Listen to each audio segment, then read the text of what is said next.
Less than a decade later, John F. Kennedy had pledged to put human beings on the moon.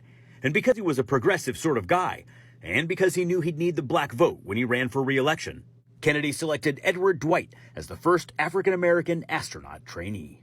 There was just one problem. Edward Dwight was black, and it was the 1960s. Dwight's selection may have garnered international media attention. He appeared on the covers of Ebony and Jet. But his colleagues and commanding officers really didn't want him to be there. This was a job for Protestant white guys like them, and they made sure he knew it too. They told him to his face that they weren't allowed to fire him, but that they would do everything in their power to force him to quit. They sidelined him, refused to train him, and created a threatening work environment. The White House repeatedly stepped in, forcing their hand, which just made them detest Dwight's presence all the more. On a Friday in 1963, President Kennedy was assassinated. When Captain Edward Dwight reported for work on Monday, he found he had new orders to be a liaison officer to a test pilot school in Germany, a test pilot school that didn't even exist. His dreams of space dashed, Dwight held out for a couple more years, but eventually resigned from the Air Force.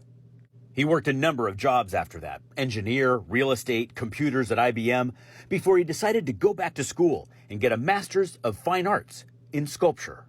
Today, Edward Dwight, 88, has created more than 100 public art sculptures featuring African heritage. Slavery in America. The Black Frontier in the American West.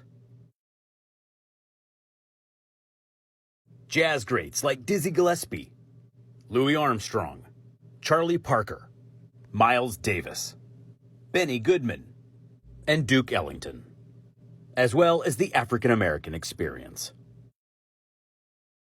While many of the smaller pieces rest in the Smithsonian, Dwight has also created massive monuments, many of which grace state capitals and government land across the country.